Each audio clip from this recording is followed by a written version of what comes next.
Sino ba yung bumaba sa kotse na yon? Wala naman akong inaasahan na bisita. Aling Susi, parang si Randy. Oo nga si Randy. Oo nga, Tinay. Ang anak ko nga si Randy. Dito na lang po natin siya hintayin. Ang dami niyang dalang pasalubong oh. Anak ko, kailan ka pa dumating? Kahapon lang, Nay. Mano po? Kaawaan ka ng Diyos. Ang tagal mo ring nawala, anak. Sa wakas nagkita na ulit tayo. Opo, Nay. Tapos na ang kontrata ko sa Saudi. Salamat naman at nakauwi ka ng maayos. Lalo kang gumagwapo, Randy. Mukha ka ng Arabo. Hindi ka nga namin kagad nakilala eh. Akala namin kung sinong artistang dumating. Hindi pa rin kayo nagbabago, Ate Tinay. Sige, maiwan ko muna kayo mag-ina. Kanina pa naman ako nandito eh. Tsaka na lang ulit tayo magkwentuhan ha? Lagi pa rin palang pumupunta dito si Ate Tinay. Kung hindi nga sa kanya eh. Naging kainip-inip ang ilang taong kong paghihintay sa'yo. Kapag nandito siya, lagi niyang pinasasaya ang araw ko. Malaki pala ang utang na loob ko kay Ate Tinay kung ganon. Bigyan niyo na lang siya ng chocolate. Bakit nga pala hindi mo isinama ang mag-iina mo? Masakit po kasi ang tiyan ni Marilyn eh. Ang mga anak naman namin ayaw sumama kung hindi kasama nanay nila. Ang tagal ko na rin kasing hindi nakikita ang mga apo ko eh. Di bale sa susunod sasama ko na sila.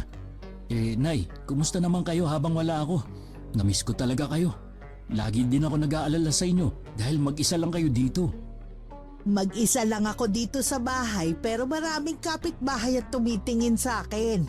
Katulad na lang ni Tinay. Marami ang nagmamalasakit sa akin kahit hindi nila ako kadugo. Ang pagkakaroon ng mabait na asawa ay biyaya mula sa may kapal. Pero ang sakim na asawa ay parang sumpa sa isang pagsasama. Kailanman hindi makukontento sa biyayang meron siya. Ang labis na kasakiman, madalas sumahantong sa kapahamakan ng mga mahal sa buhay. Mapagpalang araw, Miss Gwen. Matagal niyo na akong taga-subaybay at talaga namang nakakaadik ang makinig sa inyo simula nang irekomenda ng kapitbahay ko ang channel niyo. Araw-araw akong nakikinig at umaasa na isa na ang kwento ko sa maririnig ko. Tawagin niyo na lang akong Susi. Byuda at may isang anak. 65 na ang edad sa kasalukuyan. Malakas at walang iniindang sakit. Tubong Mindoro ang aking pamilya.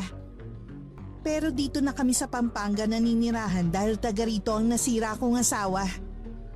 Maaga akong nabiyuda. 30 pa lang ang edad ko noon. Mula nang mamatay sa aksidente ang asawa ko, hindi ko na ulit ibinaling ang atensyon ko sa ibang lalaki. Na kahit ilang buwan pa lang siyang namamatay noon, marami na ang nagpapalipad hangin sa akin. Buong buhay ko, inilaan ko na lang sa nag-iisa kong anak. Kung ano-ano ang pinasok kong trabaho para mapagtapos siya sa pag-aaral. Hanggang sa nakapag-asawa siya at hindi nagtagal nakapag-abroad. Ano po ba ang pinagkakaabalahan niyo? Tumatanggap pa rin ako ng mga tahiin. Malaking tulong din kasi yun sa pang-araw-araw ko. Hindi ba kayo binibigyan ni Marilyn ng pera? Paminsan-minsan. Anong paminsan-minsan? Dapat po buwan-buwan kayong nakakatanggap sa padala ko ah. Yun ang sabi ko kay Marilyn eh. Hayaan mo na anak. Ang mahalaga naman naaalala niya akong bigyan. Totoo din ba na ayaw niyong tanggapin yung cellphone na pinabili ko kay Marilyn? Hindi ko naman kailangan ng cellphone Hindi naman ako marunong gumamit nun. Ayos na sa akin yung luma ko. Kaya ako yung pinabili para matawagan ko kayo. Para makapag-video call tayo. Gusto ko kasing malaman ang kalagayan niyo. Naging maayos naman ako sa loob ng ilang taon Patawarin niyo ako, Nay ha. Akala ko kasi hindi kayo pinababayaan ni Marilyn. Naniwala naman ako sa kanya na sinunod niya lahat ng billing ko. Anak, ayokong aawayin mo ang asawa mo dahil sa nalaman mo ha. Naiintindihan ko naman ang asawa mo kung bakit niya yung ginawa. Nakukonsensya lang ako. Dahil kung saan-saan namamasyal ang pamilya niya at kumakain gamit ang perang pinapadala ko. Samantalang kayo, nagtitiis lang mag-isa rito. Eh kahit naman yayain ako ng asawa mo, hindi naman ako sasama sa kanila. Alam mo naman na hindi ako mahilig mamasyal. Mas nag-e-enjoy ako makipagkwentuhan sa mga kapitbahay. Naku, Nay, tinuturuan pa kayong maging tsismosa ng mga kapitbahay natin eh. Hindi naman anak. Nay, ayusin niyo mga gamit niyo. Isasama ko na kayo pauwi ng bahay. Wag na iho. Baka maging pabigat lang ako sa inyo doon. Nakikiusap ako sa inyo, Nay. Ang tagal nating hindi nagkita. Hayaan niyo naman na makabawi man lang ako sa inyo. Eh pwede ka namang dumalaw-dalaw dito eh. Iba pa rin yung nakakasama ko kayo araw-araw. Eh baka bumalik uli ako sa Saudi. Gusto ko lang sulitin na makasama kayo. Eh sige na nga. Baka matagalan na naman bago tayo magkita. Sige na po, ayusin niyo na yung mga gamit niyo. Dahil sa kagustuhan kong makasama ang anak ko kahit may pag-aalinlangan sa aking puso, pinagbigyan ko na rin ang hiling niya. Bago umalis, nagpaalam pa ako sa mga mabait kong kapitbahay na parang pamilya na ang turing ko. Mangiyak-ngiyak pa si Tinay na yumakap sa akin at nagbili na dumalaw ako sa kanila. Ibinigay ko naman sa kanya ang chocolate na pasalubong sa akin ng anak ko. Siya na lang kako ang mamigay sa mga kapitbahay. May isang oras din bago kami nakarating sa bahay ng anak ko na ilang beses ko na rin napuntahan. Pero madalas nasa labas lang ako ng gate dahil ayaw akong papasukin ng aking manugang. Pagdating hindi maitago ni Marilyn ang paghagulat na makita ako. At napasulyap pa siya sa malaking bag na dala ng anak ko. Agad niyang niyaya si Randy sa isang saradong silid para kausapin ng sarili na. Anong ibig sabihin nito, Randy? Mula ngayon, dito natitira si Inay. Ha? Di ba ayaw naman ng nanay mo dito? Ayaw niya? O ikaw ang may ayaw? Dapat, ipinaalam mo muna sa akin. Hindi yung nagdedesisyon ka na lang basta. Ngayon lang ako babawi sa nanay ko. Tapos kokontrahin mo pa. May pamilya ka na. Dapat kami ang priority mo, hindi ang nanay mo. Malaki naman tong bahay ah. Hindi naman magiging pabigat sa atin ang inay ko. Ang point ko lang naman kasi, mawawalan tayo ng privacy bilang pamilya. Hindi ibang tao ang nanay ko. Kararating mo lang, mag-aaway na ba tayo agad? Ikaw lang naman ang gusto makipag-away eh. Baka akala mo hindi ko alam ang ginawa mo. Puro kasinungalingan lang pala mga sinabi mo sa akin tungkol kay inay. Hayaan mo muna akong magpaliwanag. Hindi na kailangan. Tanggapin mo na lang ng maluwag sa loob mo na dito natitira si inay para kalimutan ko na rin ang ginawa mo. Sige na nga, huwag na natin tong pag-awayan. Kailangan sulitin natin ang bakasyon mo. Huwag ka na nga pala magluto. Sa labas tayo kakain. Ay, gusto ko yan. May alam ako na restaurant na masarap ang pagkain. Ay, teka, tatawagan ko lang ang mga magulang ko at mga kapatid. Huwag mo na silang tawagan dahil tayo lang ang kakain sa labas. Randy, ngayon mo lang naman sila makakasama pagkatapos ng ilang taon. Gusto mo bang magtampo ang mga magulang ko? May iba pa naman pagkakataon eh. Sige na nga, bibihisan ko lang ang mga bata. Pinagbihis din ako ng anak ko dahil kakain daw kami sa labas. Tinanong pa niya ako kung saan ko gustong kumain. Sinabi ko na lang na kahit saan basta pagkain Pinoy. Sakay ng Grab nakarating kami sa isang simpleng kainan. Napansin ko naman kanina pa walang kibo si Marilyn. Mukhang ayaw niya akong kasama. Dahil narinig ko kanina sa bahay na tinanong niya ang anak ko kung bakit kasama pa ako. Habang naghihintay ng mga order namin, nagpaalam lang akong pupunta sa banyo.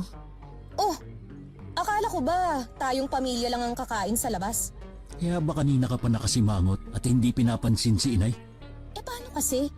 Hindi ko isinama ang mga magulang at mga kapatid ko dahil akala ko, sabi mo, tayo lang ang kakain sa labas.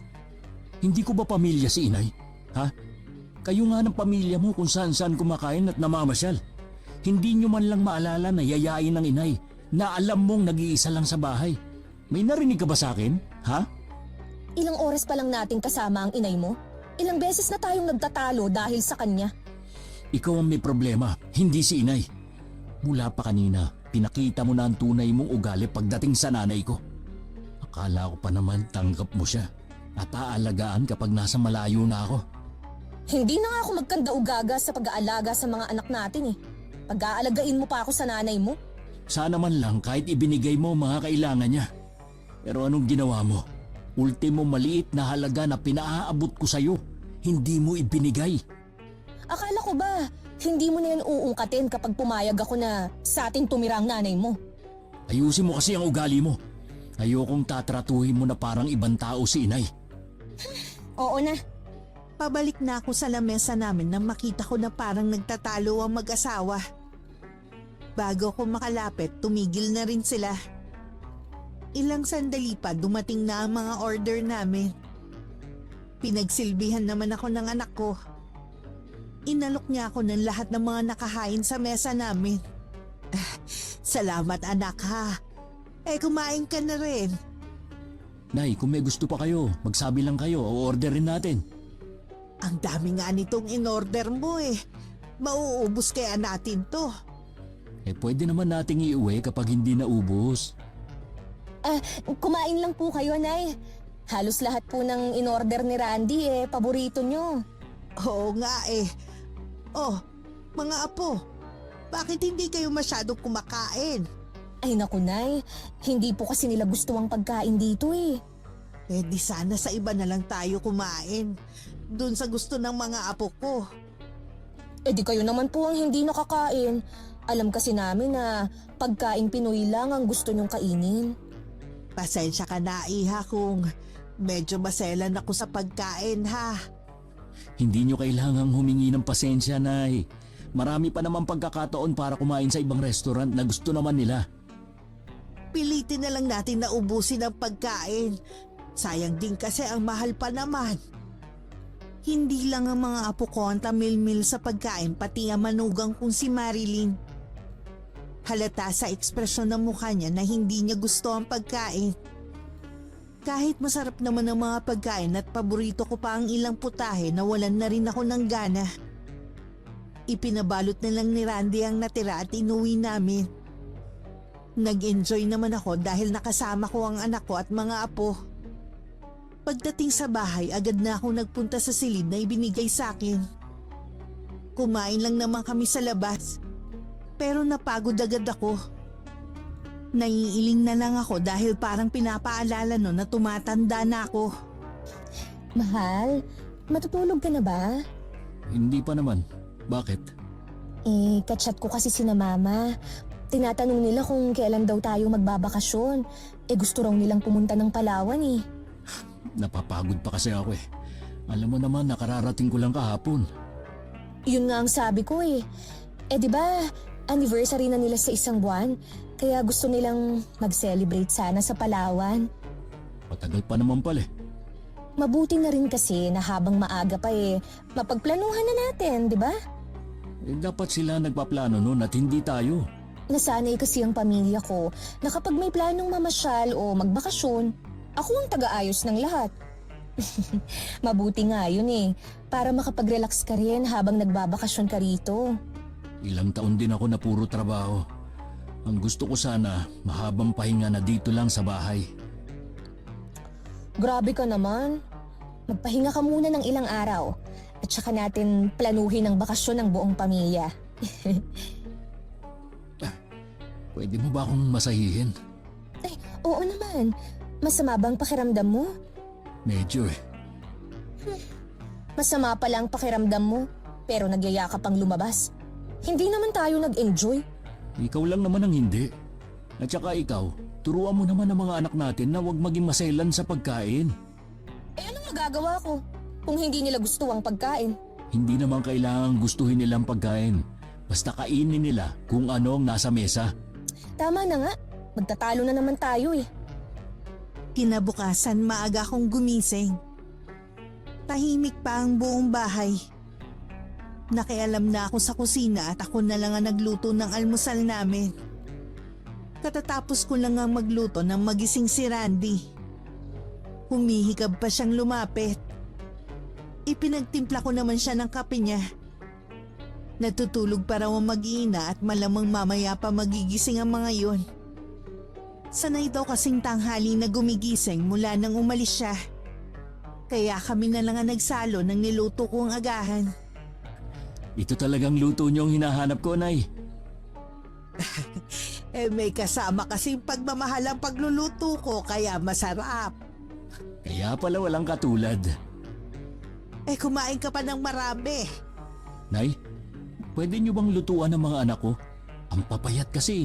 Baka kung ano na lang ang pinapakain sa kanila ni Marilyn. Oo ba, akong bahala. Siya nga pala. Kailan nga ba ulit ang balik mo sa Saudi? Nay, wala na po akong balak bumalik doon. Ha? Bakit naman? Ayoko na kasing malayo sa pamilya ko at sa inyo.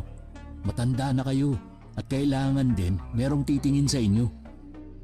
Kung magsalita ka naman parang uugod-ugod na ako. Meron naman akong kaibigan na nag-aalok sa akin ng trabaho dito. Hindi man kasing laki ng kita ko sa Saudi, kahit papano, kasama ko naman ang mga mahal ko sa buhay. Sinabi mo na ba kay Marilyn ang desisyon mo? Hindi pa. Kumukuha lang ako ng tiyempo para sabihin sa kanya. Masaya ako na hindi ka naaalis. Hindi naman kasi sa lahat ng pagkakataon pera ang mahalaga. Kailangan mo lang ipaliwanag na mabuti sa asawa mo para maintindihan niya. Oo naman, Nay. At saka kahit hindi niya magustuhan, hindi na rin magbabago ang isip ko. Kahit ano pang desisyon mo, anak, lagi lang ako nandito para suportahan ka. Nararamdaman kong magkakaproblema ang anak ko oras na ipaalam niya sa asawa na hindi na siya babalik sa ibang bansa. Pero tama naman ang desisyon niya. Masyadong maluho ang manugang ko at ang kanyang pamilya. Hindi man lang nakaisip na mag-ipon para sa kinabukasan ng mga anak. Naghahanda na ako ng tanghalian nang lumabas si Marilyn sa kwarto nila kasama ang dalawa kong apo. Kahit hindi niya sabihin, ipinagtimpla ko pa rin siya ng kape at gatas naman sa mga apo ko. Hinanap din niya si Randy. At sinabi kong kanina pa umalis. Alam niyo ho ba kung saan nagpunta si Randy? Ang paalam niya makikipagkita lang daw siya sa kaibigan niya. Sana naman umuwi na siya. Yayayain kasi namin siyang kumain sa labas Naghahanda na kasi ko ng pananghalian natin Iinitin ko na lang sana yung mga natirang ulam na inuwi natin. Ay, hindi kami kumakain ng tira-tira ng mga bata. Sana po, ipinakain niyo na lang sa mga aso sa labas. Sayang naman kung ipapakain lang sa mga aso. Ang mahal pa naman. Kung nanghihinayang ho kayo sa pagkain, kayo na lang ang kumain. Basta kami, hindi rito kakain. Hihintayin na lang namin si Randy. Hindi naman kasi nagpasabi kung anong oras darating ang anak ko. Baka matagalan pa yun. Kung hindi pa siya darating, pwede naman kaming umorder online ng pagkain, gaya ng lagi naming ginagawa. Hindi maganda sa kalusugan na kumain ng mga pagkain na ino-order nyo lagi sa mga fast food. Kaya nga ang dami na nagkakasakit ngayon Ano ho ang gagawin ko? Hayaan na magutom ang mga anak ko. Hindi naman sila sanay kumain ng mga lutong bahay. Dapat nga habang bata pa, sanayin mo na sila. Mas okay pa rin kasi kung magluluto na lang dito para makatipid din kayo. Alam ko ang gagawin sa mga anak ko. Kaya wag na ho kayong makialam. Mga magulang ko nga hindi ako pinakikialaman. Kayo pa kaya? Nagmamalasakit lang naman ako Hindi ko kailangan ng pagmamalasakit nyo. Oo, sige. Hindi na ako makikialam. Kung magbabago ang isip ninyo, may sinaing naman ako rito. Teka, bakit naman ang dami niyong sinaing? Sa susunod, magpapaalam muna kayo sa akin bago kayo makialam sa kusina. Pasensya ka na ha. Yan ang gagawin ko sa susunod. Pasado 1:00 na hindi pa rin dumarating si Randy. Kanina pa rin siya tinatawagan ng asawa pero hindi siya sumasagot. Lukot na nga ang mukha nito at nagrereklamo na rin sa kanya ang 2 bata na nagugutom na. Ang ginawa niya, umorder na nga lang ng pagkain at sa sala sila kumain na mag-iina. Habang nasa kusina ako at mag-isang kumakain. Gusto ko rin sanang hintayin ng anak ko para may makasabay ako. Kaya lang nagugutom na rin ako. Ilang sandali lang dumating na rin si Randy. Nagtaka pa siya na bakit sa sala kumakain ng mag-iina. Umorder na lang kami ng pagkain. Kanina pa nagugutom ang mga bata eh. Bakit kasi ang tagal mo? Yayayain ka sana namin kumain sa labas eh. May hinintay pa kasi akong isang kaibigan eh. Na-traffic siya. Kaya nalit sa usapan namin. Bakit nga pala tayo dito kumakain? Gusto kasing manood ng TV ng mga bata habang kumakain eh.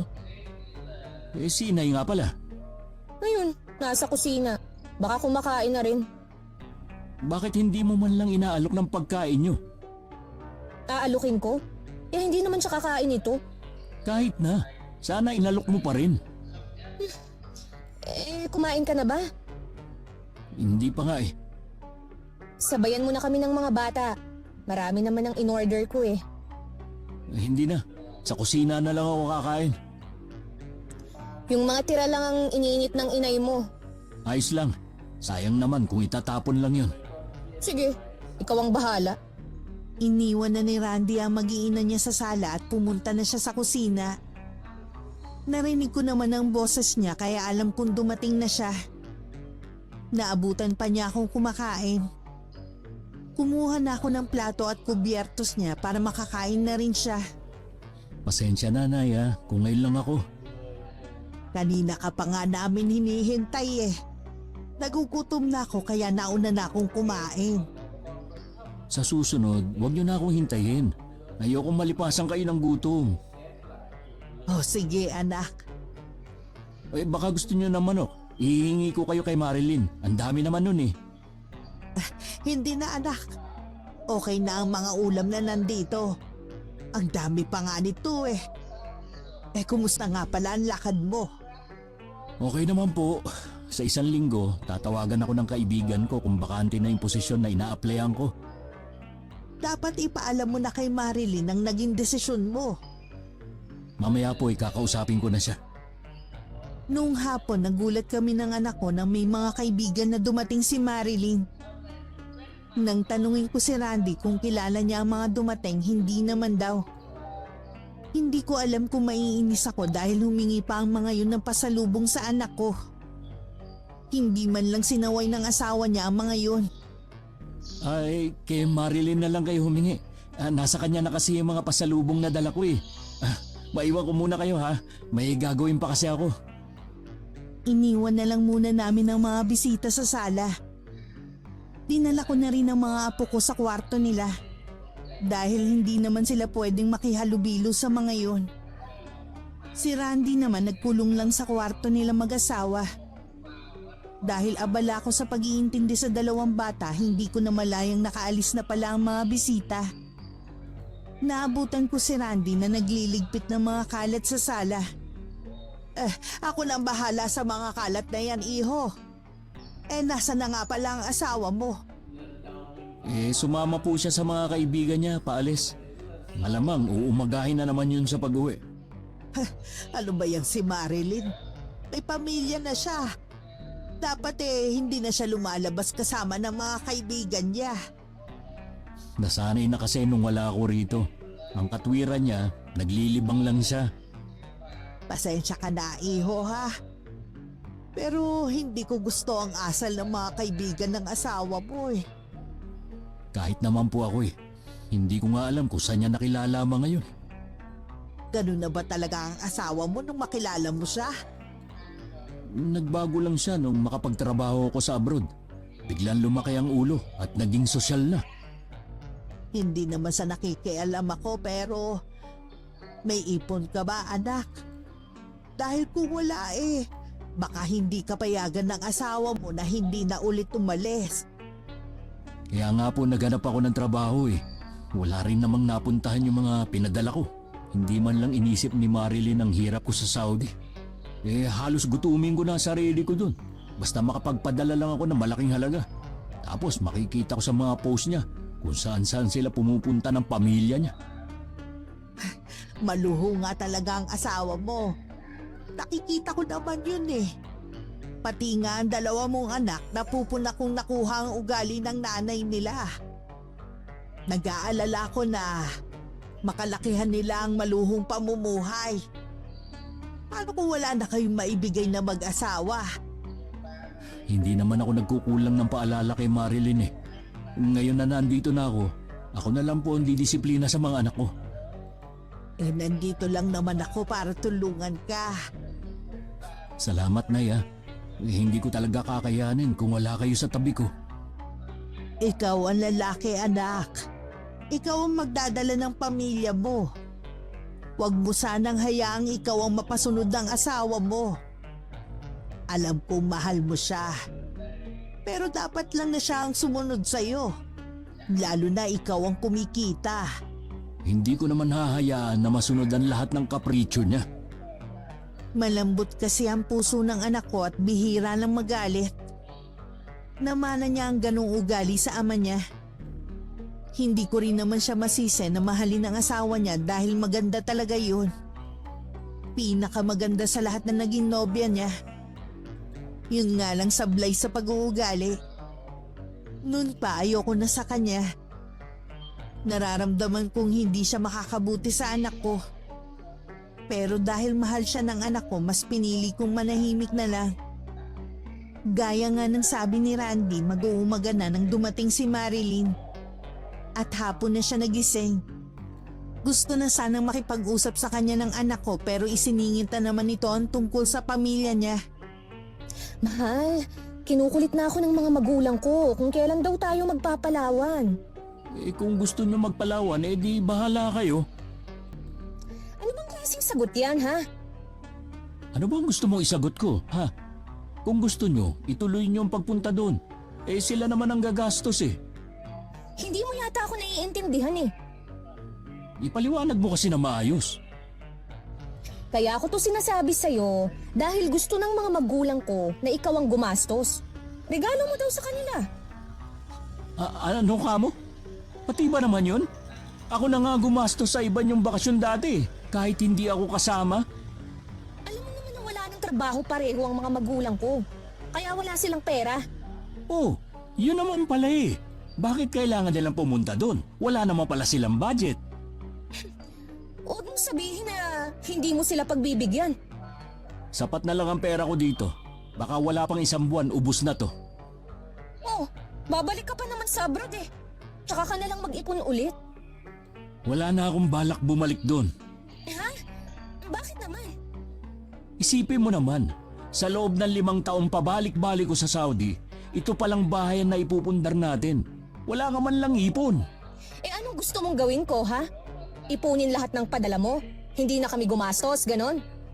Hindi yun eh. Alam mo na hindi panghabang buhay ang pagtatrabaho sa abroad. Dapat naging masinop ka sa pera. Lagi naman kitang pinaalalahanan tuwing magkausap tayo sa cellphone. Pero ano ginawa mo? Umiiwas ka.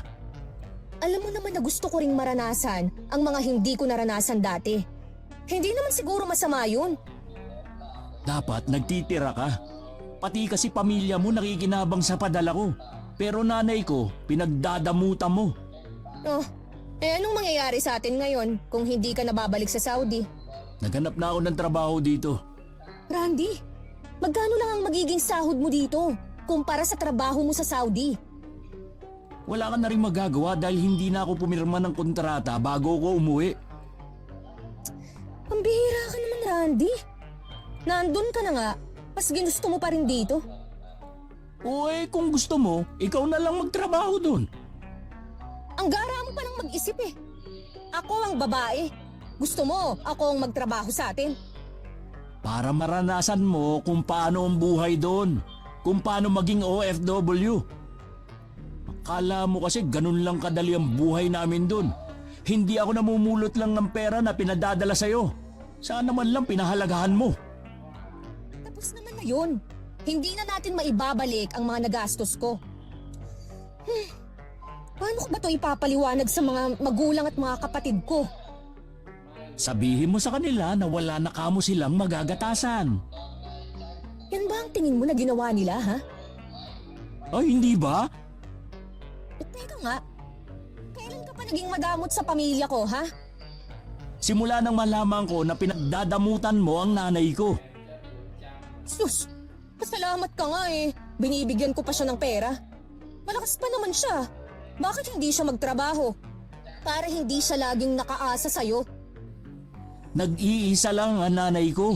Sawantalang kayo ng pamilya mo, pati na mga kapatid mong pamilyado na, umaasa na rin sa akin.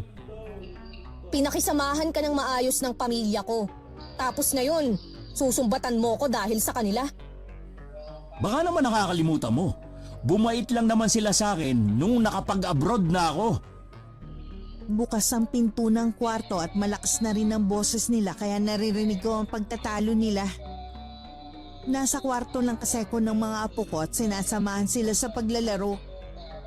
Tama naman ang mga sinabi ng anak ko. Bumait lang ang pamilya ni Marilyn sa anak ko nung mag-abroad siya. Sobra kung maliitin nila ang anak ko dahil mula lang kami sa mahirap na pamilya. Ilang beses din nilang pinaglayo ang dalawa pero pinaglaban nila ang kanilang pagmamahalan. Kahit dalawa na ang anak nila noon, hindi pa rin tanggap ang anak ko. Nang sumunod na araw, naging bisita ni Randy ang biyanan niyang lalaki. Tinanguan lang ako nito bilang pagbate. Iniwan ko na muna sila sa sala para makapag-usap. Wala nung na mag-iina at may pinuntahan. Totoo nga pala ang sinabi ng asawa mo na dito mo na pinatira ang nanay mo. Mag-isa na lang kasi si inay sa bahay namin kaya pinauwi ko na siya rito. Sa isang tahanan kasi, iho, kailangan isa lamang dapat ang reyna. Ang inaalala ko lang, baka pagmulan yun ang problema ng anak ko ang pagpapatira mo sa nanay mo dito sa bahay nyo. Hindi naman inaagawan ng trono ni inay si Marilyn. Nakakatulong pa nga si inay dito sa bahay dahil ang anak nyo walang ginawa kundi ang gumimi kasama ng mga barkada niya. Mabuti naman kung hindi nga problema ang nanay mo. Yun lang ba ang dahilan ng pagpunta nyo rito? Nabanggit sa akin ni Marley na hindi ka na babalik sa Saudi. Sigurado ka na ba? May sapat ka na ba na ipon? Wala, pero nagdesisyon na rin ako na dumito na lang sa atin. Naghahanap na rin naman ako ng trabaho kahit paano dito kasama ko ang pamilya ko. Iba pa rin kasi kapag nasa ibang bansa ka, iho. Magkano lang ba ang sahod mo rito? Alalahanin mo naman yung mga apo ko. Pasensya na kayo pero buo ng pasya ko. Huwag mo sanang pagsisiyan ang desisyon mong yan, iho. Marami dyan ang naiingit sa narating mo. Pero ikaw gano'n lamang kadaling talikuran yun. Mahirap din kasi ang buhay sa abroad, lalo na malayo sa pamilya. At saka ayos naman ang magiging trabaho ko dito kung sakali. Maganda ang posisyon na ina-applyan ko sa isang kumpanya. Mukhang hindi na nga magbabagong isip mo. Paano? Aalis na ako. Ha, sige pa, ingat kayo sa pag-uwi. Alam mo anak, hindi ko maintindihan kung bakit kailangan pa magsumbong ng asawa mo sa ama niya. Akala yata ni Marilyn makukumbinse ako ng ama niya. Paano kasi? Pati sila maapektuhan ngayong hindi ka na babalik sa Saudi. Hindi pa rin talaga nagbabago biyanan ko. Ganun pa rin ang tingin niya sa inyo. Hayaan mo na. Hindi ko namang ikamamatay kung hindi niya ako kausapin eh. Kung magbabakasyon man tayo, hindi na sila kasama sa plano. Ayoko ng mga taong hindi kayo nire-respeto. Akala ko ba wala kang sapat na ipon? Sinabi ko lang yon para hindi ako kulitin ni Marilyn. Tama rin naman ang ginawa mo. Sa panahon ngayon mabilis maubos ang pera pero ang hirap kitain. Kaya nga po panahon na siguro para matuto si Marilyn. Kapag nag-aaway kayo hanggat maaari sana, huwag niyong iparinig sa mga anak ninyo. Pasensya na po inay Hindi na yun mauulit. Gabi na nang dumating sina Marilyn at mga apo ko. Kinuha ko na sila para mabihisan dahil inaantok na. Sinabi naman ng manugang ko na kumain na sila sa labas. Makahulugan ko pang tiningnan ng anak ko bago kami tumalikod. Papasok na rin sana si Marilyn nang pigilan siya ng anak ko. Sinabi niya rito na galing kanina rito ang papa niya. Bakit kailangan mo pa magsumbong sa papa mo? Nagtatanong kasi sila tungkol sa pagpunta natin sa Palawan. Kaya nabanggit ko na hindi ka na nga aalis ulit.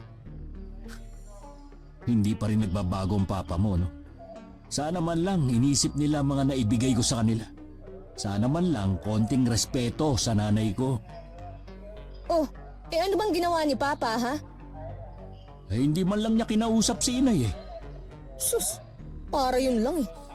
Noon pa man, hindi na niya kinakausap ang nanay mo ah. Masyado ka namang OA. Talaga bang hindi niyo magawang respetuhin ang nanay ko? Pati yung pagtira niya rito, kwinento mo pa. Bakit? Totoo naman na nandito ang nanay mo ah. Nag-aalala lang naman ng pamilya ko na baka magbago ang trato mo sa akin sa bahay na to. Hindi mo ba naiisip na malaking tulong si inay sa atin? Siya ang gumagawa ng mga bagay na hindi mo maasikaso dahil abala ka sa ibang bagay. Kaya nga hindi na ako gumagawa eh. Dahil alam ko naman na papapel yung nanay mo. Oh, di tama nga ako. Imbis na magpasalamat ka, yan pa talaga sasabihin mo. Wala ka na nga ang ginawa kundi ang matulog dito sa bahay eh. Alam mo Randy, kung lagi na lang tayong mag-aaway dahil sa nanay mo, mabuti pang pauwiin mo na lang siya. May bahay naman siya eh. Sarili mo lang ba talaga ang iniisip mo at ang pamilya mo? Kaya ako nga dinala si inay dito dahil wala siyang kasama sa bahay namin. Di hanapan mo ng kasama. Problema ba yun? Ay sayaw at sa gusto mo, dito lang si inay. Baka nakakalimutan mo. Asawa mo ako. At ako ang mas may karapatan sa kanya sa bahay na to. Ay mas lalo naman ako dahil ako ang bumili ng bahay na to. Mabuti pa. Magsama kayo ng nanay mo. Mula nang dumating ako sa bahay ng mag-asawa ni minsan hindi ako pinakitaan ng maganda ni Marilyn. Pinaparamdam niya talaga sa akin na hindi niya ako gustong makasama. Binabaliwala ko na lang ang mga pinapakita niya. Ang mahalaga sa akin natutulungan ko ang anak ko sa dalawa niyang anak at mga gawaing bahay. Iniwasan ko na rin na sumama sa kanila kapag kakain sa labas. Hanggat maaari kasi ayoko makigulo pa. Dumating ang araw na natanggap sa trabaho si Randy. Imbis na matuwa si Marilyn, parang hindi pa niya nagustuhan yun. Mas gusto pa talaga niyang malayo sa asawa. Basta malaki ang sahod. Wala na talagang pag-asa na bumalik ka ng abroad. Mas gusto mo pa yatang malayo ako sa inyo eh. Kung sa tingin mo, nagsasakripisyo ka sa malayo, kami rin naman. Hindi mo man lang inisip ang kinabukasan ng mga bata. Sana kasi nagtatabi ka rin sa mga pinadadala ko sa iyo. Kaso mo, ubos biyaya ka. Oo na, kasalanan ko na. Malaki rin ang sahod ko. Magagawa pa rin naman natin kumain sa labas at mamasyal gaya ng nakasanayan nyo ng mga bata. Pero hindi na natin pwedeng isama ang pamilya mo. Baka isipin naman nila, nagdadamot na tayo. Alam naman nila na wala na ako sa abroad ah. Dapat maintindihan nila yun. Nasanay na rin kasi sila na tuwing kakain sa labas, kasama sila. Kahit sa mga bakasyon. Ikaw naman ang nagsanay sa kanila eh. Kaya bahala ka nang magpaliwanag. Kahit hindi natuloy ang bakasyon nila sa Palawan, sana naman, bigyan mo sila ng regalo sa anniversary nila. Bibigyan na lang kita ng pambili ng regalo. Ikaw na ang bahala. Regalo lang. Wala na akong maibibigay kundi yun. Kung gusto mo palang maibigay ang mga luho ng pamilya mo, sana nagtrabaho ka na lang para sa kanila. Randy, ano bang problema mo? Hindi ka naman dating ganyan ah. Alam mo siguro, nasusulsulan ka ng nanay mo. Walang sinasabi si inay. Huwag mo siyang idamay sa usapan. Sabi ko na nga ba problema lang ang dala niya sa bahay na to. Tigilan mo na nga ang kakasabi niyan kay inay. Kung totoo naman kasi, Ang totoo kasing problema dito, nagagalit ka at ang pamilya mo dahil hindi na ako babalik sa Saudi. Alam mo, nakakapagod na paulit-ulit na lang ang pinag-aawayan natin. Eh ikaw kasi. Mabuti pa sigurong tanggapin ko na lang na dito ka na talaga magtatrabaho. Ay dapat nga ganun. Pasensya ka na kung lagi kitang inaaway. Naiintindihan naman kita. Napansin kong masigla na ang anak ko. Nakita ko ring inaasikaso na siya ng manugang ko. Masaya na rin ako dahil ibig sabihin nun nagkaayos na silang mag-asawa. Natanggap na siguro ni Marilyn na wala na talagang balak bumalik ng Saudi si Randy.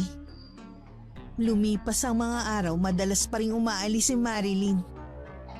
Pero bago naman umuwi si Randy galing trabaho, nandito na siya sa bahay. Malamig pa rin ang pakikitungo niya sa akin. Kinakausap lang niya ako kapag kaharap ang anak ko. Nasaan ang mga bata? Nasa kwarto na sila at naglalaro. Hindi ba sila kakain? Pinakain na raw sila ni inay. Ewan ko ba kung bakit kailangang pakainin ng maaga? Mabuti nga na kumain na sila. Dapat nga nasa tamang oras ang kain nila eh. Wala naman yun sa oras. Basta ang importante, kumakain bago matulog. Ang mabuti pa kumain na tayo. Masamang pinaghihintay ang grasya. Oo nga. Kanina pa rin naman ako nagugutom. Sa dami kasi ng trabaho, nakalimutan ko magmerienda. Nako, hindi ka dapat nagpapalipas ng gutom sa trabaho. Kanina lang naman yun. Dapat siguro nagbabaon ako ng sandwich. Minsan kasi hindi na ako pumupunta sa kantin eh. Hayaan mo. Bukas gagawan kita ng sandwich na babaunin mo. Salamat, mahal. Siya nga pala. Nabilan mo na ba ng regalo ang mga magulang mo? Oo, kanina lang. Ang plano na nga lang nila kumain sa labas. Mas okay nga yun eh. Sabi ko nga sa kanila, dapat sila lang dalawa. Huwag na akong isama ang mga kapatid ko. Maiba nga pala ako. May trabaho na ba si Kuya Ted? Wala pa nga Malapit ng mga nakang asawa niya. Baka gusto niya mag-apply sa amin. Sasabihin ko sa kanya. Alam mo naman yon, mapili sa trabaho. Sa panahon kasi ngayon, hindi na dapat siya namimili. Katulad niyan, mga anak na pala ang asawa niya. Wala pa nga silang naitatabi Nanghihiram sa akin. Sabi ko, wala naman akong pera. Noon pa kasi may pagkatamad na ang kuya mo. Sana binago niya ang ganong ugali. Hindi naman kami nagkulang ng paalala sa kanya Huwag na nga natin siya pag-usapan. Kumain na lang tayo. Nay, ang sarap po na niluto niyong ulam Alam ko kasi na isa yan sa namimiss mo kaya niluto ko. Masarap nga. Iyon nga lang parang napaalat yata. Iniiwasan ko pa naman ng maaalat na pagkain. Kumakain ka nga ng mga fast food Tsaka tama lang naman ang timpla. Sabihin mo nga pala sa akin ng mga ulam na kinakain mo, Iha. Para mapagluto din kita. Ay nako, baka hindi nyo kayang lutuin ang mga pagkain gusto ko.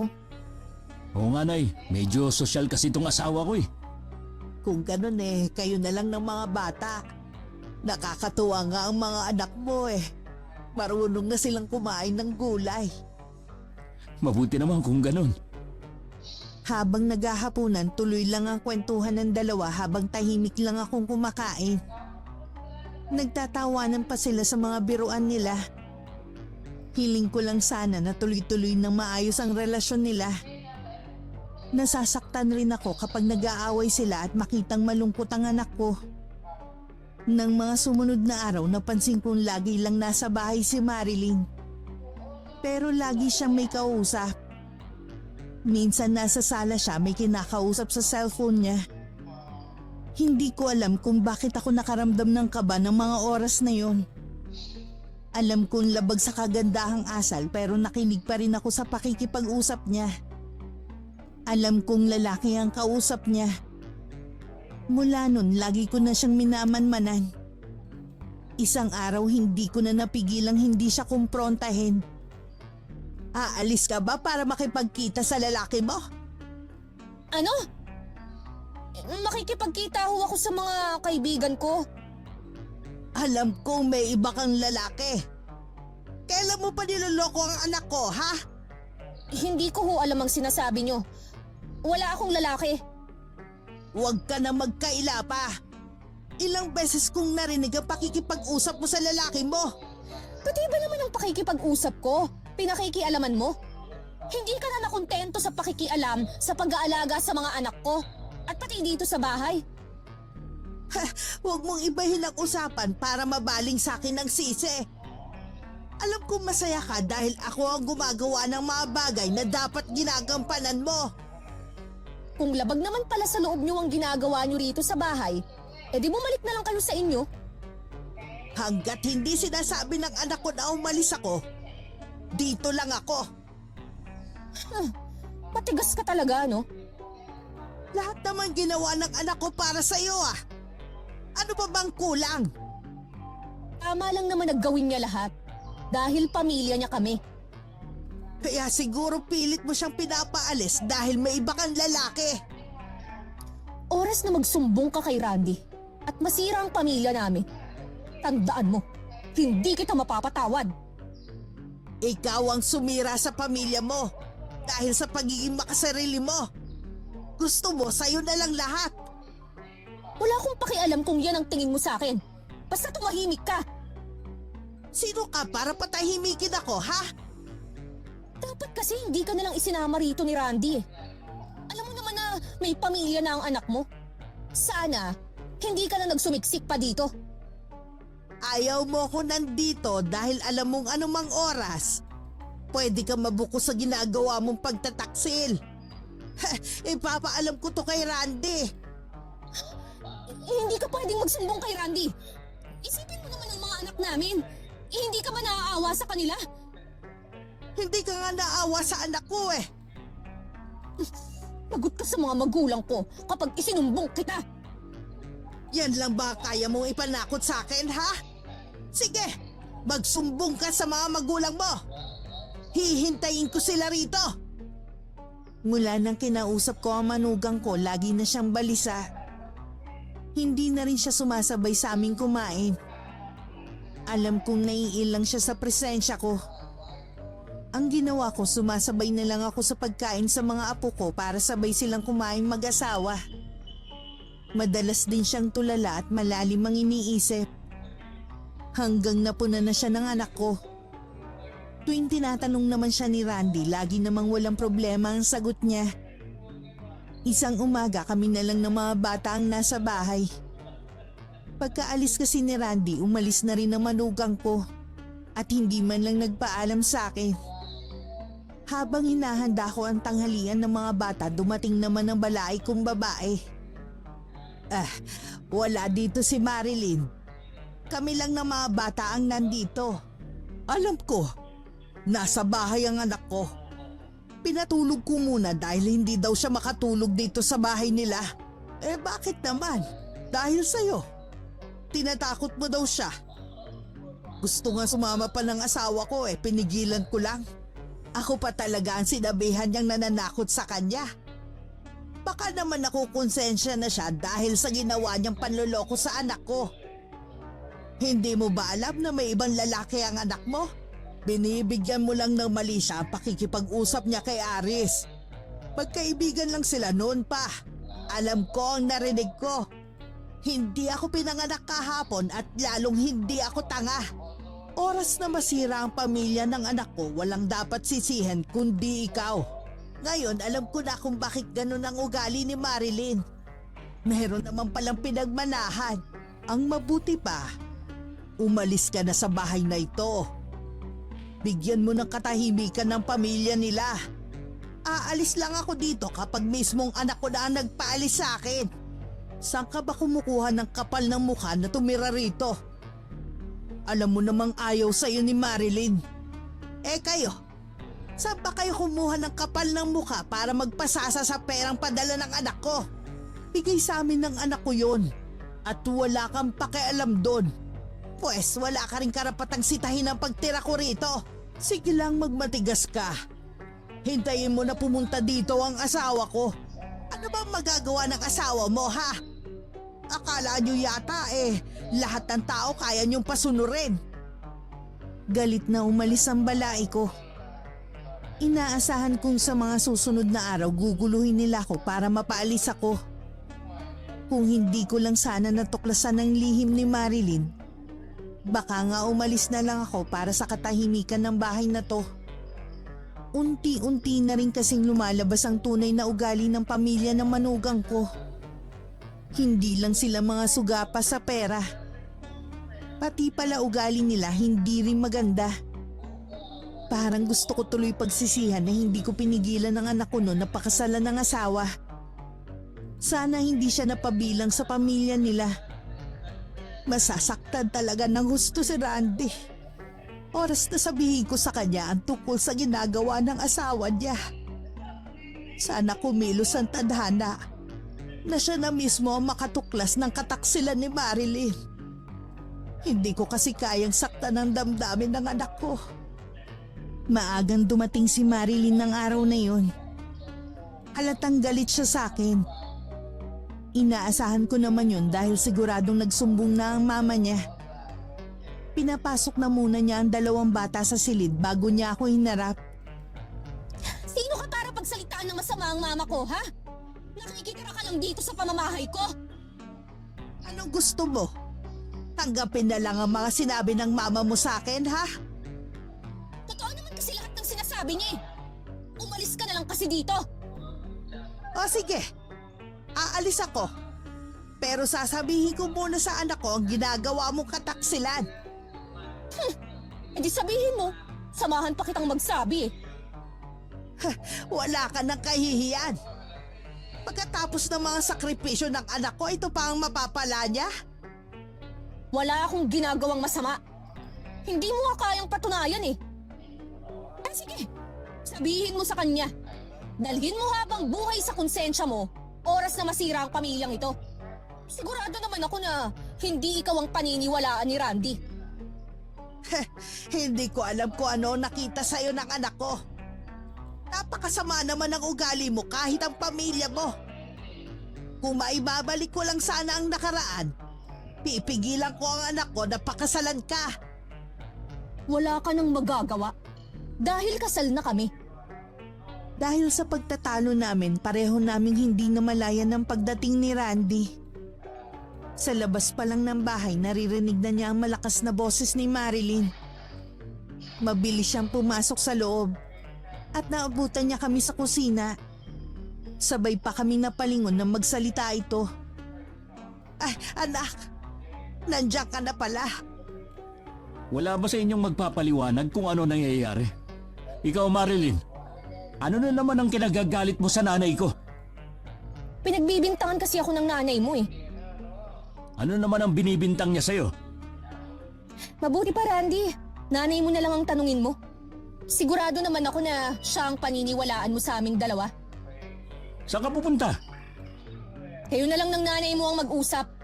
Ayokong marinig ang mga kasinungalingan niya. Paano natin maayos ang problema kung tatalikuran mo kami? Ang mabuti pa anak babalik na lang ako sa bahay natin. Ano ba kasi ang pinag-awayan nyo? Ano yung sinasabi niya na binibintang nyo sa kanya? Kilala mo ko anak. Hindi ko ugali ang manira ng kapwa ko. Ang gusto ko bantayan mo ang asawa mo. Huwag puro trabaho ang atupagin mo. Ano pong ibig nyo sabihin? Ang asawa mo na lang ang tanungin mo. Bukas na bukas din aalis na ako sa bahay na to. Patawarin mo ko anak ha. Nagkaroon kayo ng problema dahil sa akin. Hindi ako papayag na bumalik kayo sa bahay natin. Nakikiusap ako sa inyo. Nakikita ko na napamahal na sa inyo mga anak ko. Hindi sila malapit sa mga biyanan ko. Pero sa inyo, sa sandaling panahon, nakuha nyo na agad ang loob nila. Malulungkot din ako kapag hindi ko na sila makakasama. Pero ayoko na mas lalo kayong magkagulong mag-asawa. Kakausapin ko si Marilyn. Hindi sa lahat ng oras siya ang masusunod sa bahay na to. Kung hindi pa rin siya pumayag, aalis na lang ako. Pagkatapos ng pag-uusap namin ni Randy, pinuntahan ko na ang mga apo ko sa silid nila. Agad silang yumakap sa akin na para bang nararamdaman nila ang balak kong pag-alis. Sa kwarto naman nila mag-asawa na abutan ng anak ko si Marilyn na may kausap sa cellphone. Agad ito nagpaalam sa kausap niya. Hindi mo ba talaga kayang maging mabait sa nanay ko? Hindi dahil inaagawan niya ako ng trono sa bahay na ito. Pati pakikipag-usap ko sa cellphone, binibigyan niya ng mali siya eh. Tama ba naman na pagbintangan niya ako na may lalaki, ha? Matanda na si inay. Sana pinagpapasensyahan mo na lang. Ang gusto ko, alisin mo na siya rito. Para matahimik na ang bahay na ito. Wala namang ginagawang masama si inay eh. Ikaw lang naman tong ayaw sa kanya. Hindi mo ba naiisip napalapit na sa kanya mga anak natin? Malulungkot sila oras na umalis ang lola nila. Ang dami nang ang alam ng dalawa eh. Marunong nang kumain ng gulay at nagdadasal na rin bago kumain at matulog. Dahil yun kay inay. So ipinamumukha mo sa akin na wala akong silbing ina, ganun ba? Dapat nga ikaw ang nagtuturo nun sa mga anak natin pero ang nanay ko pa talaga. Sige, gagawin ko yan. Basta paalisin mo lang ang nanay mo dito. Ngayon nga lang ako bumabawi sa nanay ko eh. Sa lahat ng hirap niya sa akin tapos gusto mo pang paalisin ko siya. Kung hindi dahil sa kanya, wala ako sa kinalalagyan ko ngayon. Wala kang utang na loob sa kanya. Obligasyon niya na pag-aralin at bigyan ka ng magandang buhay. Mahal ko si inay, kaya gusto kong bumawi sa kanya. Ayoko sa kanya. At ayokong nandito siya. Hindi mo ba ako naiintindihan, ha? Kapag umalis si inay, sasama ako sa kanya. Mag-isa ka sa bahay na to. Ano? Mas pipiliin mo ang inay mo kaysa sa akin, ha? Anong klase kang asawa? Nagtitimpi lang ako sa ugali mo at sa mga naririnig ko sa mga kaibigan natin na mga ginagawa mo habang nasa abroad ako. Sige, sila ang paniwalaan mo kaysa sa akin na asawa mo. Isang ebidensya lang na talagang iiwan kita. Isasama ko mga anak natin. Gawin mo at mananagot ka sa papa ko. Lagi naman yan ang panakot mo eh. Ano bang meron dyan sa ama mo? Ha? Malalaman mo, oras na iwan mo ko. Nang sumunod na araw, dumating naman ang balay kong lalaki. Si Marilyn ang nagpapasok sa kanya. Kasalukuyan ako naglilinis noon ng kusina nang tawagin ako ng manugang ko. Pagpunta ko sa sala, prenteng nakaupo si Manuel. Si Marilyn naman pangiti-ngiti sa isang tabi. Kitang-kita ko rin ng galit sa mukha ng ama niya. Nagsumbong na naman siguro sa'yo tong anak mo, no? Natural na magsusumbong sa akin ang anak ko dahil inaapi niyo siya sa sarili niyang pamamahay. Walang umaapi sa kanya sa bahay na ito. Mula nang magsama sila ng anak ko, nagbuhay reyna ng anak mo at alam yan ni Marilyn. Tama lang. Dahil hindi namin pinalaki ang mga anak namin para lamang maghirap sa mga asawa nila. Eh ano ba talaga ang sadya mo, balae? Umalis ka na sa bahay na ito bago pa kita kalad ka rin palabas. Sino ka para gawin sa akin yan, ha? Huwag mo akong subukan. Hindi ko alam kung saan kayo kumukuha ng kakapalan ng mukha ng mag-ama. Ipinaglalaban ko lang ang karapatan ng anak ko. Eh pareho lang naman tayo nakapakanan ng mga anak natin ang iniisip. Sana kung nagmamalasakit ka sa pagsasama nila, pagsabihan mo yung anak mo na maging tapat naman sa anak ko. Alam na ng papa ko na ginagawan mo lang ako ng kwento na may ibang lalaki. Wala kang maipakita na ebidensya eh. Nakapal ang mukha mo para sirain ang pagsasama ng dalawa. Bumalik ka na sa pinanggalingan mo at hayaan mong mamuhay ng tahimik ang mag-asawa. Magkaroon ka naman sana ng kahihiyan, Nay. Umuwi ka na sa inyo. May sarili ka namang bahay eh. Huwag ka na makihati sa kita ng anak mo. Ipaubaya mo na lamang yun sa mag-iila. Bibigyan lamang kita ng ilang araw para umalis sa bahay na ito. Eh kung wala na kayong sasabihin, maiwan ko na kayo. May gagawin pa kasi ko sa kusina. Sana naman umalis na siya. Hindi talaga ako mapakali kapag nandito siya. Sabihin mo lamang ako kapag hindi pa siya umalis. Kakalad ka rin ko talaga sa palabas ng bahay na ito. Salamat pa. Lagi kayong nandyan. Eh hindi naman kita pwedeng pabayaan na lamang. Nga pala, malapit ang piyesta sa atin. Pakisabi mo nga sa asawa mo na baka pwedeng siya nang sumagot sa panghanda natin. Sasabihin ko po sa kanya. Hindi naman yung tatanggi eh. Malaki naman ang sahod niya sa trabaho. May mas malaki sana kung nasa abroad siya. Imbis na nakakapagbakasyon kami ng mama mo sa iba't ibang lugar napurnada patuloy. May alam mo namang ikaw lang ang pwede naming asahan sa bagay na yon. Wala na po tayong magagawa. Hindi ko mapilit si Randy. Baka kahit dito na siya nagtatrabaho magawa pa rin natin. Titingnan ko po. Bago pa lang kasi sa trabaho si Randy. Mahirap kung ngayon ko siya hihiritan. Sabihan mo na lang kami ha. Paano? Aalis na ako. Mag-iingat po kayo sa pag-uwi nyo. Kasalukuyan ako nasa silid ko. Inayos ko ang mga damit ko at inilagay ko lahat sa bag na dala ko. Pati mga damit na binili ni Randy sa akin nung dumating ako rito. Napangiti pa ako nung maalala ko kung paano niya patagong binigay sa akin ng mga to. Maging ang mga alahas na binili pa niya nung nasa Saudi siya. Alam kong hindi niya ako papayagan kaya aalis ako ng palihim. Nakakaramdam na rin kasi ako ng hiya sa pananatili ko rito. Ayoko na rin dagdagan ng kahihiyan ko. Kung sakaling kalad ka rin ako ng balai ko. Kinabukasan madilim pa umalis na ako sa bahay nila. Dahil walang pasok ng araw na yun si Randy, tanghali na siyang nagising. Nagtaka pa siya dahil hindi niya ako nakita sa kusina. Sa pag-aakalang nasa silid ako, pinuntahan niya ako ron. Nakita niyang bukas ang kabinet at wala ang mga damit ko. Hindi aalis si inay nang walang dahilan. Hindi ko alam. Dahil hindi naman kami nag-uusap ng nanay mo. Baka naman kasi may sinabi ka sa kanya. Mabuti pa umamin ka na lang. Wala akong aaminin. Dahil wala akong ginagawa sa kanya. Si nanay na lang ang tatanungin ko. Huwag mong sabihin na pupuntahan mo pa siya. Umalis na nga siya rito eh. Hayaan mo na. Kaya mo bang gawin ang ginagawa ni inay nung nandito pa siya? Ha? Oo naman. Para yun lang eh. Si inay na lang ang nag-iisa kong pamilya. Pero dahil sa kasakiman mo, lumayo siya. Hindi naman kasi tama na pamilyado ka na, makikipisan pa sa atin ang nanay mo. Ang mga magulang ko nga eh. Ni minsan, hindi nakitulog dito dahil malaki ang respeto nila sa atin. Iba naman ang mga magulang mo eh. May mga kasama sila sa bahay. Samantalang si inay, mag-isa lang sa dati naming bahay. Nakikiusap naman ako, Randy. Huwag mo na siyang pabalikin dito. Kahit siguro magmakaawa pa ako kay inay, hindi na rin siya babalik dito. Mabuti pa, mamasyal na lang tayo ng mga bata. Ang tagal na nating hindi nakakalabas eh. Okay, bihisan mo na lang yung mga bata.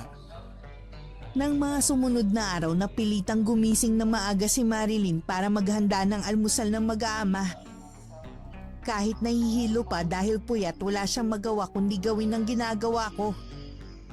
Pati paglilinis sa buong bahay at pakikipaglaro sa mga anak. Kahit gustong matulog sa tanghali, hindi naman niya magawa. Gustuhin man niyang umalis, wala namang maiiwan sa mga anak. Hanggang hindi na nakatiis. Nagsabi na siya kay Randy na kumuha na sila ng kasambahay. 1 linggo pa lang akong wala sa kanila. Alam mo ba kung magkano na ang bayad sa kasambahay ngayon, ha? At wala din naman papayag na mababa ang sahod. Napapagod na kasi ako eh. Kulang na nga ako sa tulog oh. Mahirap kumuha ng kasambahay ngayon kahit kakilala pa natin. At saka 4 na lang naman tayo dito sa bahay. Konti lang naman ang gagawin. Ang hirap nga eh. Hindi na nga ako makalabas man lang kasama ng mga kaibigan ko. Akala ko ba kaya mo lahat ng ginagawa ni inay? Wag na nga natin siyang pag-usapan. Pwede kang kumuha ng kasambahay, pero ikaw ang magbabayad. Bakit ako? Saan naman ako kukuha ng pambayad? Kaya nga eh, wala ka naman palang pambayad. Ang lakas na ang loob mong magsabi na kumuha ng kasambahay. Malaki naman ang sahod mo ah. Hahatiin ko sa 2 ang sahod ko dahil kailangan ko magbigay kay inay. Ano? Bakit mo naman siya bibigyan ha? Nakalimutan mo na ba? Hindi mo ibinigay sa kanya yung lahat ng perang para sa kanya. Hindi mo ba naiisip na sa gagawin mong yan, kami ng mga anak mo ang magsasakripisyo?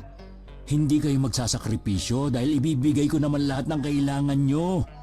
Baka ang ibig mo sabihin, ang pamilya mo ang magsasakripisyo dahil wala na akong balak magbigay sa kanila.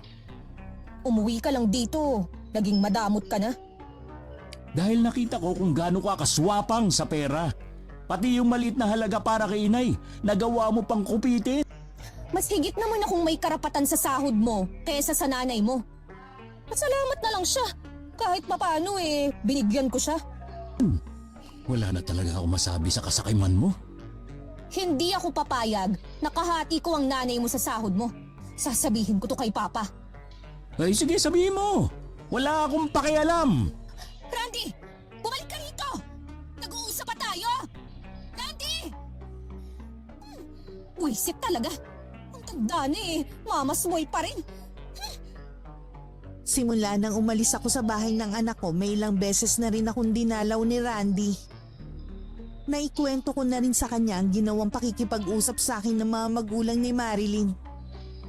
Kung paano nila ako sinabihan na umalis sa bahay na yon. Hindi niya yun nagustuhan.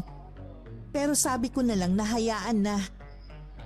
Nang araw na yon hindi ko inaasahan ng pagdating ng anak ko.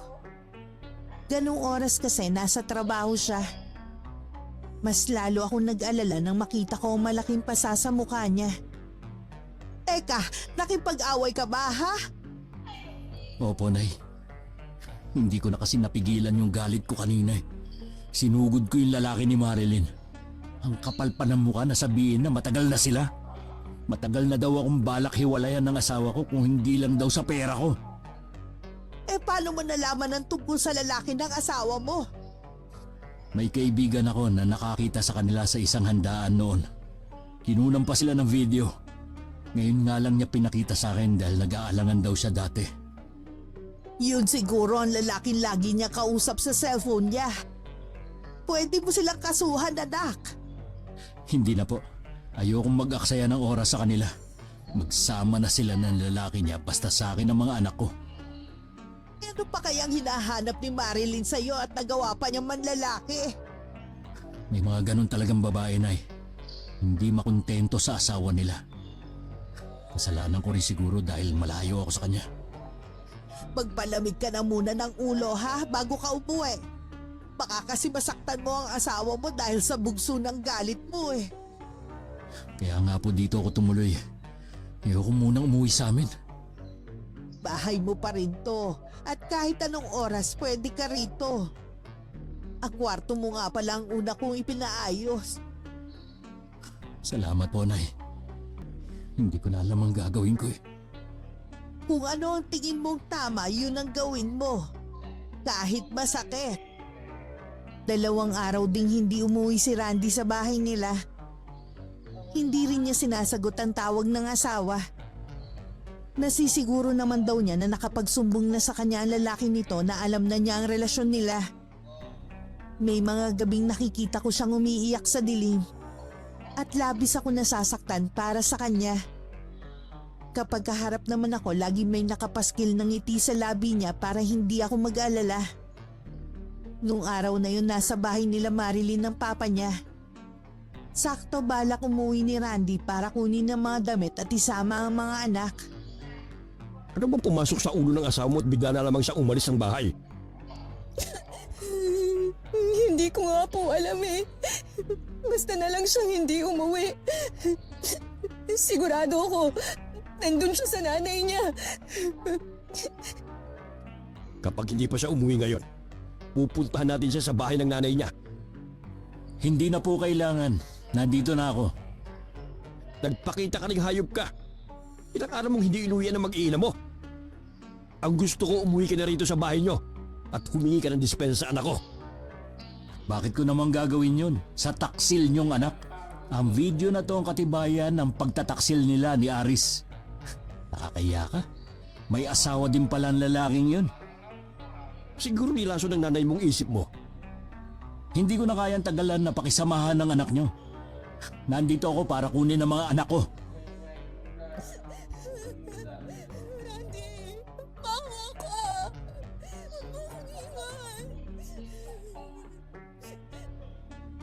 Hindi mo maaaring gawin yan.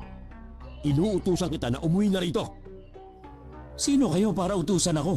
Ha? Ang mabuti siguro, ang iuwi nyo, yung anak nyo, doon sa inyo. Hindi ka aalis dito! Dito lang tayo! Ay, ikaw ang bahala. Mabuti nga yun para magkausap kayo ni Dina. Dina? Sinong Dina? Yung asawa ni Aris. Nakalimutan mo na ba agad? Yung babaeng iskandalosa? Paano niya nalaman yung bahay natin? Huwag mong sabihin, sinabi mo! Kaibigan mo siya, di ba? Sa tingin mo, hindi siya makakagawa ng paraan? Paano gagawin natin? Nakakahiya! Baka malaman ng mga kapitbahay! Tabi-tabi pa naman yung mga bahay dito! Eh di huwag mong papasukin. Mas lalo siyang magwawala!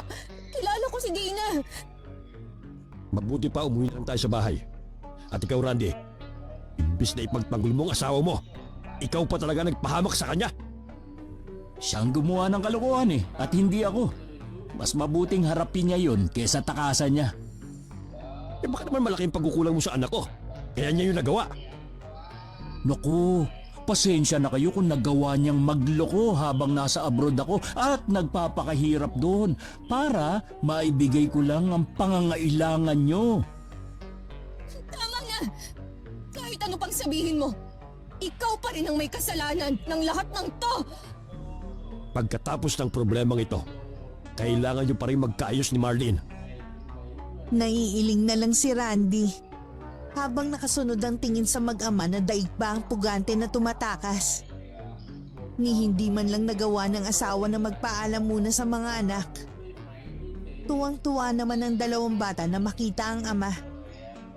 At lalo silang natuwa nang malaman na makikita at makakasama na nila ako ulit. Pagdating sa bahay, halos ayaw nang humiwalay sa akin ng mga apo ko. Bumitiw lang sila sa akin nang kailangan na nila matulog. Desidido na rin si Randy na hiwalayan ng asawa at gagamitin niya ang ebidensyang nasa kanya. Para hindi kunin ng manugang ko ang mga anak nila. Inaasahan ko rin na bigla na lang susulpot si Marilyn sa bahay namin. At talagang isidama mo pa ang ama mo rito. Hindi ka ba makakilos nang wala siya?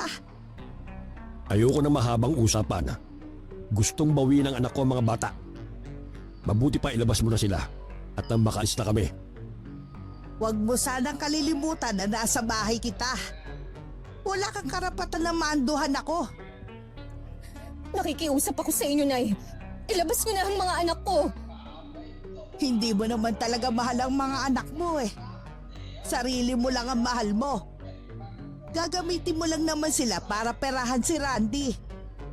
Kung ako sa iyo eh, huwag mo na silang kunin para hindi ka nakasuhan ng anak ko. Alalahanin mo nasa hustong gulang na ang mga bata para mamili kung kanino sila sasama. Huwag ka mag-alala, anak. Kaagawa tayo ng paraan. Gusto ko pong makausap si Randy. Hindi ka rin niya haharapin. Gusto ko lang pag-usapan namin ang tungkol sa mga bata. Hintay mo na lang na kontakin ka niya. Bibigyan ko lamang hanggang bukas ang anak mo para makipag-usap sa amin. Dahil kung hindi, magsisisi siya. Hindi rin naman sineryoso ni Randy ang pagbabantang yun ng biyanan niya. Ayaw talaga ng anak ko makipagkita sa asawa kahit kinausap ko siyang makipagkita. Para pagkasunduan ng tungkol sa mga anak nila. Lumipas ang 1 linggo na wala kaming balita kay Marilyn at sa pamilya nito. Nakahinga naman kami ng maluwag at walang iniisip na baka manggulo na naman ang mag-ama. Dahil sa hindi na pagbigyan ng gusto. Lingid pala sa amin may ibang pinaplano ang balai ko. Hindi ko muna pinapapasok dito sa kwarto mo ang dalawang bata. Sabi ko masama ang pakiramdam mo at baka mahawa sila. Hindi ko nga po alam kung bakit tuwing hapon nilalagnat ako eh. Ngayon naman, naninikip ang dibdib ko. Dapat nagpapacheck up ka na. Baka kung ano na yan Galing na ako sa doktor kanina. Pina-check up ko na ang baga ko at nagpa-laboratory na rin ako. Okay naman ang resulta eh. Magpapatingin pa rin ako sa ibang doktor. Gusto ko lang masiguro na tama ang resulta ng test sa akin. Maliban sa pananakit ng katawan, ano pa bang nararamdaman mo? Hindi ako makatulog sa gabi. Kahit antok na antok ako, parang may pilit na gumigising sa diwa ko. Tsaka kapag nakahiga ako, parang may tumutusok na maliit na karayom sa balat ko. Pinipigilan ko na nga lang na mapasigaw sa sakit eh. Parang alam ko na ang nangyayari sa'yo. Ano po kaya ang sakit ko? Wala kang sakit, anak. May kumukulam sa'yo. Po? Sino kaya ang gumawa nito sa akin? Hindi kaya si Marilyn? Malalaman natin kapag nagpatawag tayo ng albularyo. Ipapatawag ko ang tiyuhin ni Tinay. Magaling na manggagamot yon at malupit sa mga gumagamit ng karunungang itim. Hindi niya sasantuhin ang gumawa nito sa'yo. Sige po, Nay. Ipatawag niyo na siya. Hirap na talaga ako eh. Ayaw makita ko ng mga anak ko na nasa ganitong kalagayan. Nung gabing yun, dumating si Mang Berto. Agad itong nagsagawa ng orasyon para labanan ng kumukulam sa anak ko. Meron siyang inilagay na malapad na dahon sa noo ni Randy. Hindi kasi nito mapigilan ang pabaling-baling ng katawan dahil sa sakit na nararamdaman. Kumalma naman ito. Pero bakas pa rin sa mukha ang sakit na pinagdadaanan. Para namang may sumasakal sa akin. Hindi po ako makahinga. Galit na galit ang gumagawa nito sa iyo. Gusto kanyang pahirapan. Huwag ka mag-alala. Hindi niya ako kayang talunin. Gusto kong ibalik mo sa taong yon ang ginawa niya sa anak ko. Ako ang bahala. Kahit matanda na siya, hindi ko siya patatawarin. Tama ba ako na ang balay kong lalaki ang may gawa nito? Oo, Susi. Siya na ka. At kasabot pa niya kanyang anak. Nakita ko silang magkasama habang naglalakbay ang aking diwa. Mga wala talaga silang puso. Dapat kay Marilyn na paparusahan din para magtanda. Pagagalingin ko muna si Randy bago ko sila balikan. Muling nanahimik ang buong silid. Kahit ang mga usal ng albularyo hindi maririnig. Tanging pagbuka lang ng kanyang bibig ang mapapansin. Makalipas ang ilang oras, gumaling na rin ang anak ko. Pinainom lang siya ni Mang Berto ng halamang gamot. At naging mahimbing na ang tulog niya. Kailangan niyang makabawi ng lakas. Ilang gabi rin siyang hindi pinatulog. Maraming salamat sa iyo, ha. Mabuti na lang nandyan ka. Wala yon.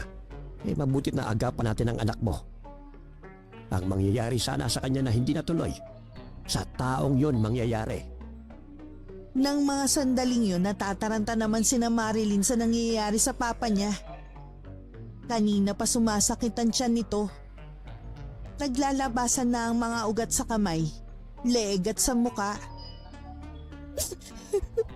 Humihingi na po ng tulong sina mama at kuya. Dadalhin na po namin kayo sa ospital. Hindi ako magpapagaling ng mga doktor. Nabigo ako, anak. Natalo ako. Ano pong ibig mong sabihin? May magaling na albularyong nagpagaling kay Randy. Ibinalik niya sa akin ang sumpang ginawa ko. Nalaman po kaya nila na kayo ang nasa likod ng nangyari kay Randy? Oo, anak. Ikaw nang bahala sa mama mo. Nararamdaman ko na hindi na ako magtatagal. Sorry pa. Kasalanan ko tong lahat. Kung di dahil sa akin, hindi mangyayari to sa inyo.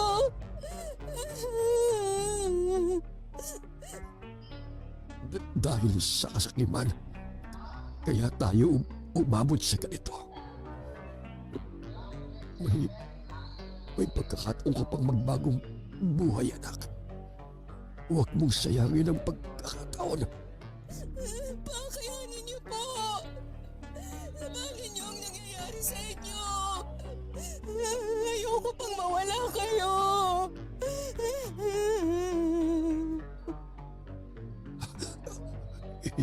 Hindi ko na kaya, anak. Patawarin mo ko.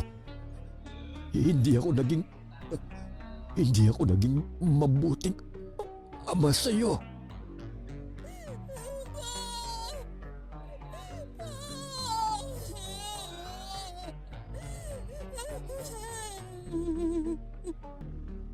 Lumaki pa ng lumaki ang tiyan ni Manuel hanggang sumambulat yun. Tumalsik pa kay Marilyn ang ilang bahagi ng laman loob nito at kumalat pa sa buong silid. Nagtitili na lang siya hanggang dumating ang ina at mga kapatid. Kahit sila nabigla sa nadatnan. Ilang sandali ring tulala lang silang lahat. Naging tikom din ang bibig ng pamilya nila sa tunay na ikinamatay ni Manuel. Makalipas nga ang isang buwan, nagpunta si Marilyn sa bahay namin. Hindi naman ako nagulat sa itsura niya. Kung gaano siya kaganda nun, kabaliktaran na ngayon. Nawala ang kinis ng balat niya na dating mala porselana. Malaki rin ang nabawas sa timbang niya. Yun ang epekto ng kulam ni Mang Berto. Wala na pala ang papa ko. Nabalitaan nga namin. Pasensya ka na kung hindi kami nakapunta. Nailibing na kasi ang ama mo nung mabalitaan namin. Ayos lang. Bakit ka nga pala nandito? Gusto ko lang humingi ng tawad sa mga nagawa ko sa inyong kasalanan. Nagsisisi na po ako. Pinatatawad na kita. Ikaw pa rin naman ang ina ng mga anak ko. Pinapatawad na rin kita. Alisin mo na ang bigat dyan sa dibdib mo. Marami pong salamat. Napakabuti niyo. Sana rin po hayaan niyo ako na madalaw ang mga anak ko. Gusto ko pong iparamdam sa kanila na nagbago na ako at mahal ko sila. Hindi kita inaalisan ng karapatan sa bagay na yan.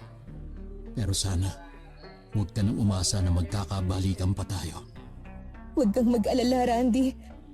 Hindi ko hihilingin yun. Para lang talaga sa mga bata. Sana rin po mapatawad niyo na rin ang papa ko. Nagbayad na siya sa ginawa niyang kasalanan, sapat na yun. Sana lang matahimik na ang kaluluwa niya nasan man siya ngayon. Isang beses sa isang linggo dinadalaw ni Marilyn ang mga anak niya sa bahay. Naging magkaibigan naman sila ng anak ko sa kabila ng mga nangyari. Alam kong masaya sila na hanggang magkaibigan na lang sila. Ang mahalaga na patawad na nila ang isa't isa at wala nang galit sa mga puso nila. Ang pagiging sakim ay isa rin sa dahilan ng problema sa isang tahanan o pagsasama. Kapag sariling kapakanan lamang ang laging iniisip at hindi makontento sa kung anong meron, kapahamakan ang magiging resulta. Gaya ng nangyari kay Marilyn at sa kanyang ama. Nabuhay nito ang naging kapalit dahil sa kagustuhan na mahawakan sa leeg si Randy. Alam ko marami ang may ganitong pangyayari sa buhay nila, Miss Gwen. Sana hindi lang ako, ang anak kong si Randy, at higit sa lahat ang manugang kong si Marilyn ang may napulot na aral sa naging karanasan naming ito. Maging sana ang mga kapwa ko tagapakinig sa inyong channel. Maraming salamat sa pagpili ng sulat ko. Wakas. Okay, shoutout po tayo. Shoutout kay Miss Ami Yong. Hi kay Janelle Lasam. Hi kay Prot Prot from Cebu City. Hi kay Jamaica Solas. Hi kay Giselle Capiding. Hi kay Josefina Fuelias from Pasig. Hello kay Angel San Pedro from Saudi Kubar. Hello kay Colin Esperal. Shoutout sa Barangay Bigyan Pulilo, Quezon na laging nakikinig. Maraming salamat sa inyo. Hi kay Amori Saceda from Saudi. Hello kay John Roy Reyes. Hi kay Emily Servano from Amman, Jordan. Hello kay Gladys San Ramon, Marlo Coylan and Gerald Lapik.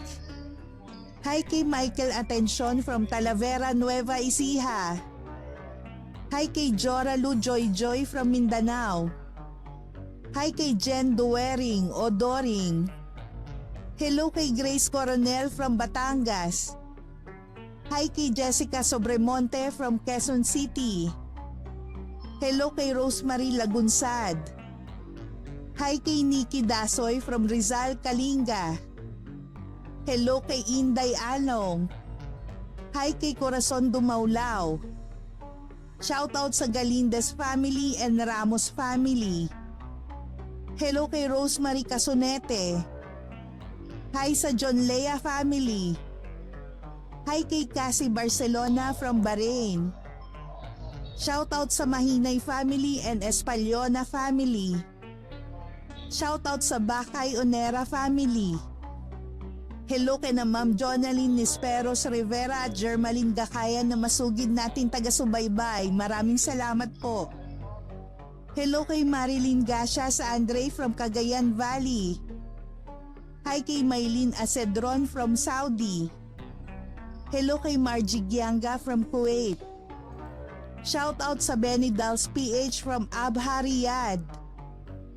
Hi kay Raquel Laure from Muntinlupa City. Hello kay Loida Padayogdog. Hello kay na Raquel Hasigawa, her husband Mitsuru and Uncle Buboy in Mexico, Pampanga. Hi kay na Troy, Tresha May at Axel Rose. Hello kay Jennifer Uwano from New Zealand. Hi kay Nerissa Molina. Hello kay Cherry Joy Totanes. And hi kay Arlene Castro Ramos. Maraming salamat po sa patuloy niyong pagsuporta at pakikinig. Ingat! God bless!